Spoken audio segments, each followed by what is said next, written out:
good? How y'all doing this evening? I keep saying evening, afternoon. I'm used to doing shows in the evening.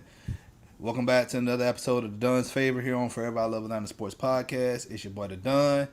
Here with my co-host Tyrone. Man, what's good, man? Hey man, sad show, but gotta talk about it.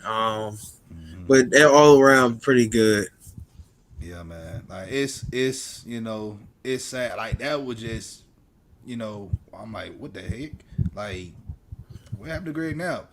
I know he took the job up there in New York with the Jets, and working with LaFleur. He's brand new to being the court. Well, he was under Kyle Shanahan, but let's be real, Shanahan was calling the plays out there in San Francisco. And when they made the Yeah, hire to Knapp, I'm thinking like, okay, he's going to pretty much groom him to be a great play caller. And so that tragic right there, man. I'm lost of words. I can't even really talk about it yeah. really. But yeah, man, we sending our condolences out right now to the Knapp family. Hope everybody, it's rough right now, man, for them. It So was so random.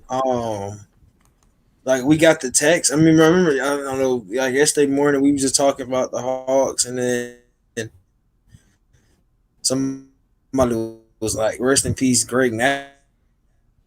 And we was like, "Huh?" I think everybody was so confused. Like it just was. Um, for us, I think it just really came out of nowhere. I think for everybody. Um, yeah, but rest in peace. But hope his family's okay. Prayers up to them. What he did was in Atlanta. Um, could be counted as one of the best things he probably had done in his career. So he stuck here with us for a while. So always got to give him props for that. just look at the type of quarterbacks he been around. He been around Jeff Garcia. Now with Garcia, when he was playing for the 49ers, he was good. He was good, and he was Garcia's quarterbacks coach. All right, when when Jim Moore made the move from the defensive coordinator for the 49ers and he came here to Atlanta, he brought Greg Knapp with him to be the OC. And our run game was good, here in Atlanta. Vic, Mhm. Vic was okay for the most part, but, you know, you had to respect our run game when Knapp was our coordinator. That's one thing. And then he left Atlanta. I forgot where he went to after that, but I know he went Was to it Denver? Houston. Did he go to Denver? Let me see. He was I in know he Denver. went. He was in Houston. He was in Houston for a bit. I believe with Matt Schaub, because Yeah, he he was was. he was working with Gary Kubiak.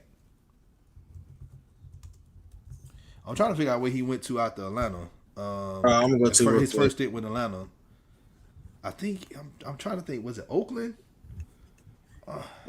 It It was was Oakland, Oakland. It Oakland, was Oakland. Seattle, then It was. Houston. I'm looking at that. Yeah, it was Yeah, Oakland. He was there for a couple years with Oakland. I'm thinking like I think he was brought there to help Jamarcus Russell, yeah. but you knew how that happened. And then he went to Seattle for a year. That was the same year that Jim Moore was there for that one season, and then they brought in Pete Carroll after that.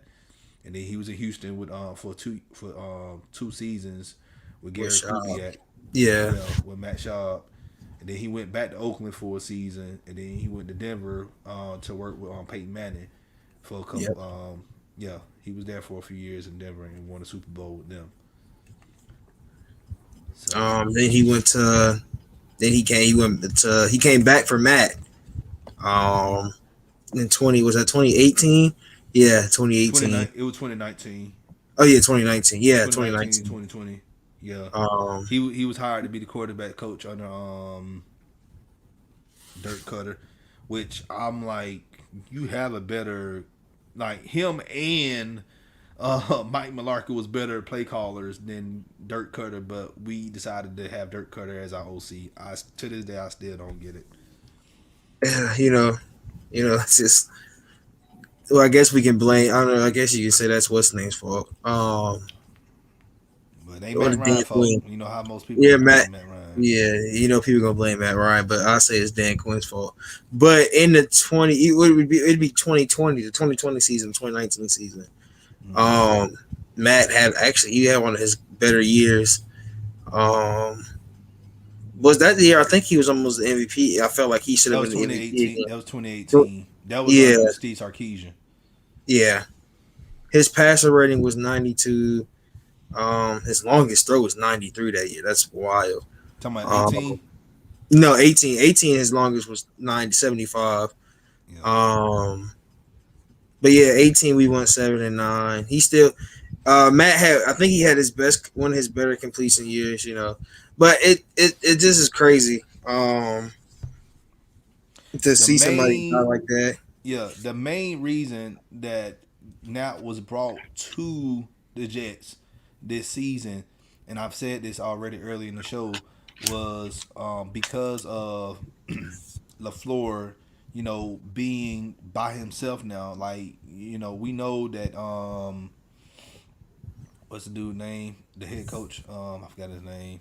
Shanahan, Not Shanahan, the head coach at the New York, former defensive coordinator for the Salah, 49ers. Yeah, Salah. yeah, Salah, Robert Salah. He's not Yeah, he's not going to be calling offense. He's a defensive guy, but he brought LaFleur with him to get him that exposure that he needs to call the plays on his own, and potentially, if he do a good job, he'll be a head coach in the league one day. But they brought Knapp there to help guide LaFleur. Also, they brought him there because you have a young guy like Zach Wilson, who they just drafted, and Knapp has the experience of working with quarterbacks like a Zach Wilson. He worked with Peyton Manning. He worked with Matt Ryan. He worked with Mike Vick, Matt yeah. I Schaub, think they and were gonna make. Jeff Garcia. Like I've said this, with Zach Wilson. I've seen some Jeff Garcia in him. That's not a Yeah. bad comparison. Jeff Garcia was a good quarterback in the league. I think if anything, they were gonna try to make him. I think they would. I feel like Zach Wilson, he would have made him a little bit less mobile. Mm-hmm. Would have made him a better passer though, because sometimes if you watch Zach Wilson tape, he will try to throw a bomb, and it'll be a pick because he wants to go Yeah. big. So, or he wants to run when there's really no lane. So he would have helped him out with that stuff. Definitely would have helped him. Like it. You can help. He helped Matt. He helped these guys. He helped Vic a lot. Mm-hmm. Those couple years he was here with Vic, he helped Vic a lot. So Yeah, Vic it's can gonna like be Vic can get himself. He was in his own way. If he would have yeah, just learned the playbook, But hey, yeah. another story for another day. I'm not gonna get into Vic action today. But yeah, it's cool. It's cool to go back and look at his legacy as a coach and see these guys he's helped. A lot of them give him his props. Even Vic gave him his props and saying he's one of the best guys he's been around. Um, he's a family guy, as Matt. I think Matt Ryan said he made sure he knew your family and we knew his. So he was definitely a guy that was gonna come around and bring his family around you. Want to know who you are as a person more than as a player, which is what you want in a lot of coaches. Some coaches you rather them be more personal, but less personal. But he's one of the guys that you like. Yeah, well, that's coach, and you have your kids around and they'd had fun. He probably was a nice. So he seems like one of the nicer guys in the league. So it's really good. It's gonna be hard to see him go, and everybody's loved him. So every report you see, they loved him. So Yeah, it's everybody, a no hard matter like situation. I seen Shaw post. I don't know if Peyton Manning said anything about him yet. I don't follow a lot of the guys, like Jeff Garcia and all of them. But all the posts I've seen from former players, it was good. Roddy White, he posted something on his Yeah. Instagram. So like he was a coach that everybody liked. He was likable. So, Um, but like I said, I just don't know what the Jets gonna end up doing.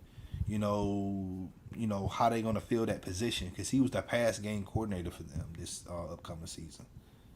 yeah, I don't. I think they'll have something for him.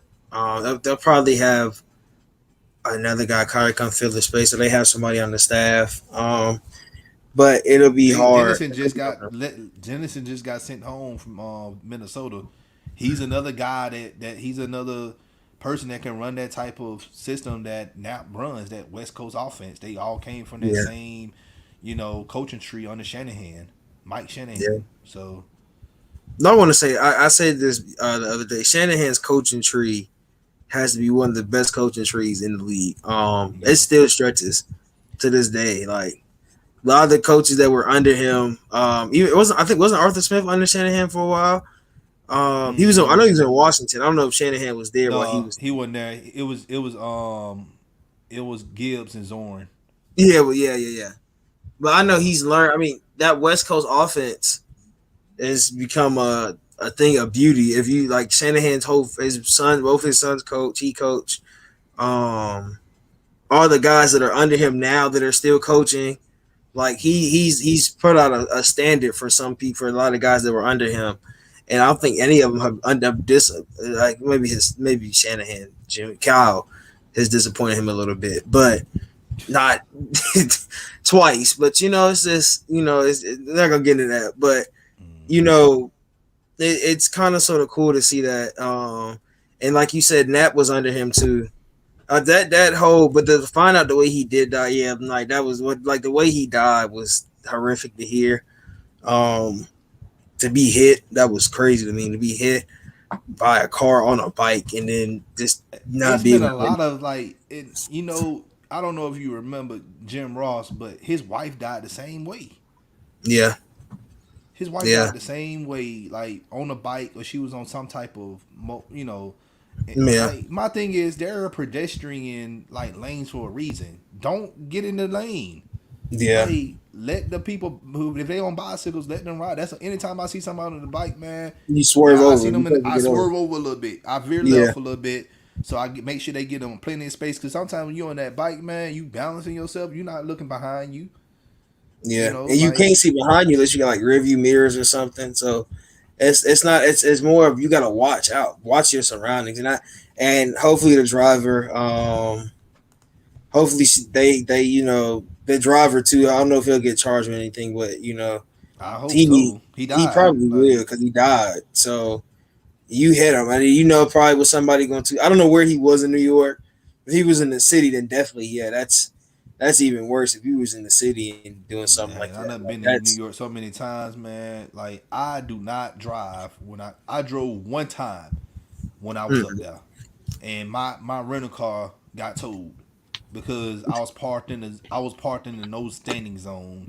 Like I don't know what standing mean. Like I'm like standing, and I had to tell them. I had to ask them what is no standing. I'm thinking like the sign says no standing. I'm thinking like okay, no, um, no soliciting. No, like that. no loader, like no Yeah, loitering or whatever. You can't stand around. Like that's what I'm thinking. But I ain't know that was the sign for cars, yeah, and it yeah. means no. It So means no parking. I'm like, why don't y'all just say no parking? Like that's what we say down here. Like cars don't stand, they park. But oh, he was in California. They said he he's was in in California. California. Oh yeah, So that's he even. still got he still must have his house in California because I remember he was in Oakland for a good little minute. Yeah, But he probably exactly, was in. y'all need to be careful on y'all bikes. Like that's like Yeah, not even just bikes. It's people who drive and just be aware and like share the road. That's common. It's common courtesy when you yeah. drive. Especially if you're driving, you gotta watch out for these guys on bikes and people walking. I done been walking sometimes, and people will be like so close, and I gotta walk. I gotta step over more in the grass. I'm like, bro, you gotta watch your surroundings. Like if you look up, people be on their phone. That's why they were giving them no phone laws. Like it's a danger. A lot of people. You've seen a lot of people get hit and die because people not paying attention. So it's Mm-hmm. please be careful no matter what you're doing. If you're on a bike, if you walk in, watch your surroundings. And if you drive and watch your surroundings because you don't know how them people on them bikes will go. You know how people might be trying to cross the road and they might jump in front of you. Like it's a dangerous game to play, especially with cars and you on a person that's not in a car itself. Even in a car, if a car, watch out if you see, people are walking. If you veer, watch out where you veer because the car might come on the other side. Like it's Mm-hmm. so much you gotta look, but just make sure you keep your surroundings. Like it's just so sad to see somebody that good, pass away from Pass something away that like could have that. probably been avoided. Exactly. So, once again, on behalf of FILA Podcast, we send our condolences to the Knapp family. for their tragic loss of Greg Knapp.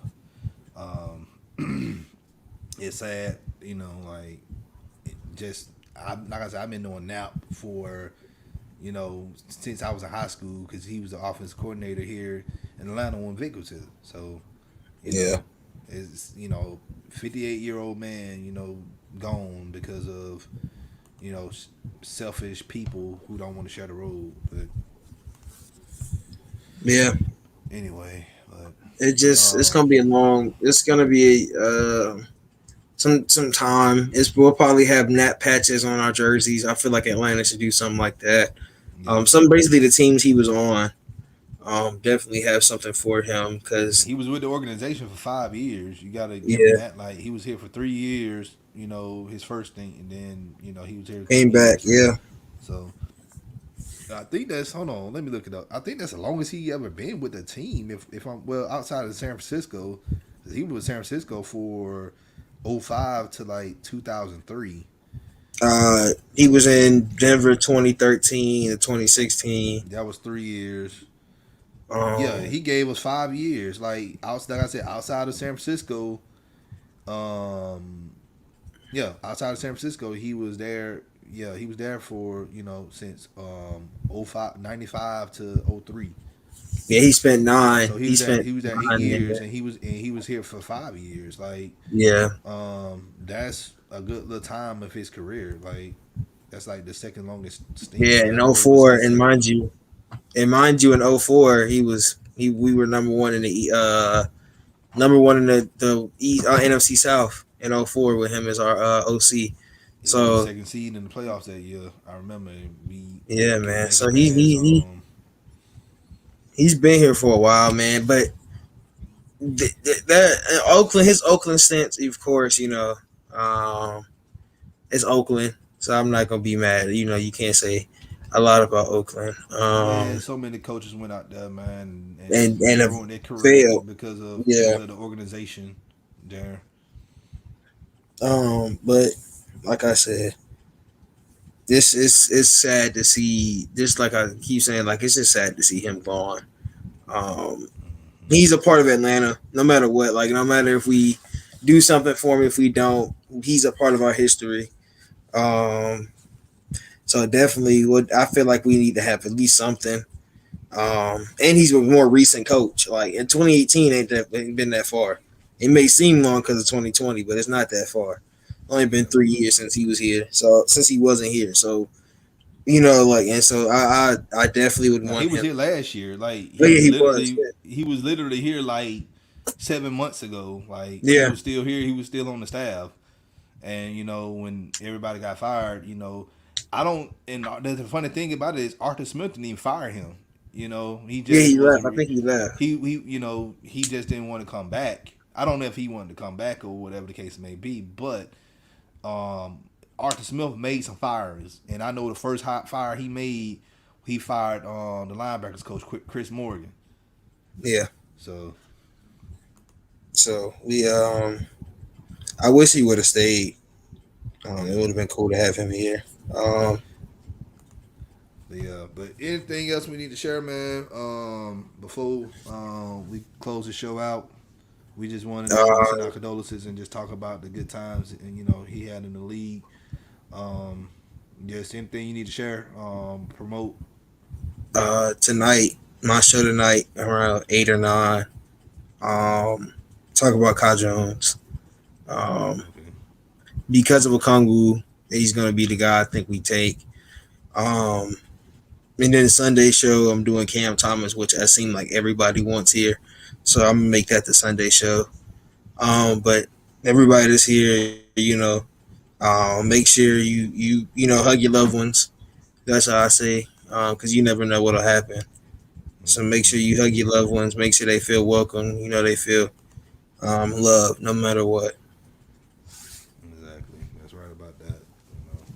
If y'all new to the channel, y'all already know what to do. Hit that subscribe button, hit that like button, share this content out with Atlanta Sports Fanatics, and hit us up in the comment section. As always, come holler at your hometown sports podcast. It's your boy the Don with another episode of the Don's Favor. Y'all have a great afternoon. I'll see y'all next week I'm gonna be MIA for a few days. I need to get out the state and go to the beach and clear my mind for another year of work. So y'all take it easy. I'll see y'all later. We out.